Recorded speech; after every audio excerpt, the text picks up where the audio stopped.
કલ્પેશ બારોટ હાલ અમરોલી ખાતે આવેલ જલમનગર હાઉસિંગ બોર્ડ ખાતે ઉભા છે અને છેલ્લા 2 દિવસથી જે વરસાદ વરસી રહ્યો તેને કારણે સમગ્ર સુરત સહિત અમરોલી પર જળબંબાકાર સ્થિતિમાં હતું। ત્યારે હું એમ કહીશ કે આ માનવ સર્જિત નહીં પરંતુ ભાજપ સર્જિત એક પૂર હતું। હવામાન ખાતા વિભાગની આગાહી હતી, એક બાજુ અંબાલાલ પટેલ પણ આગાહી કરી કે 24 થી 48 કલાક ભારે વરસાદની સંભાવના હોય, ત્યારે ભાજપ મહાનગરપાલિકાના ભ્રષ્ટ અધિકારી દ્વારા નીચાણવાળા વિસ્તારના લોકોને સુવિધા આપી બીજા વિસ્તારમાં ખસેડવા જોઈએ, એના બદલે માત્ર ફોટો સેશનમાં વ્યસ્ત એવા અધિકારી અને ભાજપના ચૂંટાયેલા પદાધિકારીઓના કારણે આ પૂર જેવી સ્થિતિ નિર્માણ થયું। ત્યારે સુરત સહિત અમરેલી વિસ્તારમાં જે પણ નીચાણવાળા વિસ્તારમાં પાણી ભરાયું હોય એ લોકોને તાત્કાલિક અસરથી સહાય આપવામાં આવે એવી માંગ આજે જિલ્લા કલેક્ટર સમક્ષ અમે કરી છે। અને આ જે વિસ્તાર છે જલમનગર, ત્યાંના પ્રમુખ છે ભાઈ પરેશભાઈ પટેલની પણ ઘણા સમયની ફરિયાદ હતી કે હાઉસિંગ બોર્ડમાં મોટે ભાગના બાંધકામ ગેરકાયદેસર થઈ ગયા છે, જેને કારણે ગેરકાયદેસર જોડાણને કારણે આ વિસ્તારમાં પૂર જેવી સ્થિતિનું કામ નિર્માણ થાય છે।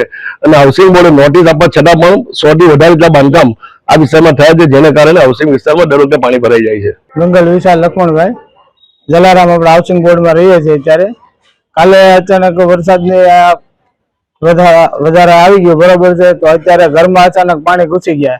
ઘણા ઘરના અત્યારે ફર્નિચર પલળી ગયું છે, ઘણા ઘરનું અંદર પાણી એટલું આવી ગયું હતું કે ઘૂંટણ સુધી પાણી હતું, બરોબર છે।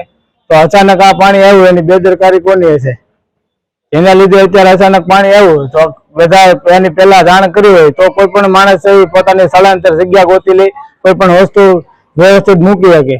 અચાનક પાણી આવે તો કોઈ એક માણસ કોઈ રીતે કરી ન શકે, બરોબર। આપણે સરકારની બેદરકારીના લીધે અત્યારે ઘણા ખરાબ માણસો અત્યારે આ પરિસ્થિતિનો સામનો કર્યો છે, કેમ કે પાણીનો નિકાલ ન છે એના કારણે અત્યારે આ પરિસ્થિતિ આવી, બરોબર છે।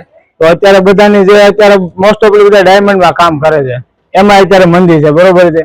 તો એમાંથી અત્યારે કોઈ પોતાનું ઘર પોષણ અકાલી નથી શકતું, એમાંથી અત્યારે આવી રીતના આવે 3 દિવસની અત્યારે રજા આવે, તો અત્યારે આ બેદરકારી છે। તો અત્યારે એની આપણે માંગી છે કે નુકસાન થયું છે એનું નુકસાનની ભરપાઈ કોણ કરશે એમ। આ સરકારને અમારી એક વિનંતી છે કે અત્યારે જે પણ કઈ આ નુકસાની થઈ છે એની અમારે થોડી ઘણી ભરપાઈ કરી આપે। હું કૈલાસબેન ચંદનજી ઠાકોર, મેં હાઉસિંગ બોર્ડમાં રહું છું ગણેશપુરામાં। મેં ધાગા કટિંગમાં કામે જીઆઈડીસીમાં ગઈ હતી, ત્યાંથી પાણી હતું મારું તે છાતી સામો પાણી મેં ઘરે આવી તો મારું બધું જ પલળી ગયું, આખા ઘરમાં મારે પાણી હતું। તો સરકારને એ માંગ છે કે અમને થોડી ભરપાઈ કરી આપે। બહુ બધું અમારું અનાજ બગડી ગયું, અમારે ઘરમાં બધું ખાવા પીવાનો સામાન ખરાબ થઈ ગયો છે, તે અમને થોડું ઘણું સરકાર સહાય આપે। રાજેશ, ગુજરાત હાઉસિંગ બોર્ડ ગણેશપુરામાં રહેવાનું, જલારામનગરમાં મારે રહેવાનું। નુકસાન તો બધું આ ફ્રીજ, વોશિંગ મશીન, ઘરઘંટી, પછી નુકસાન બધું વધારે થયું છે અમારે। પાણી અમારું ઘૂંટણસમાં પાણી આવી ગયેલા, ઘરમાં ઘૂસી ગયેલા, બરાબર। અમે એટલી જ માંગ કરીએ કે અમને સહાય મળે એમ। અનાજ પાણીના આ બધું નુકસાન તો અંદાજે નુકસાન તો વધારે થયું છે। આ ફ્રીજ, ટીવી, વોશિંગ મશીન, ઘરઘંટી, પછી આ કબાટ ને આ ને બધું અનાજ પાણી બધું નાખી દેવું પડ્યું।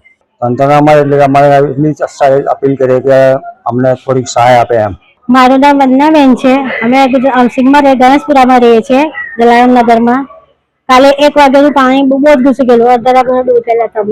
બહુ નુકસાની તો થઈ છે, પાણી અચાનક જ આવી ગયેલું હતું, વરસાદ બંધ નતો થતો એટલે નુકસાન તો ઘરમાં સોફા ને બધું હોય, ફ્રીજ ને બધું ડૂબી ગયેલું, અનાજ પાણી નીચે હોય બધું ગઈ રીતે નીચે। જોકે હવે માંગણી કરીએ કઈ આપી તો દેતા છે નહીં, હવે માંગણીમાં જે સહાય આપે વળીએ છીએ।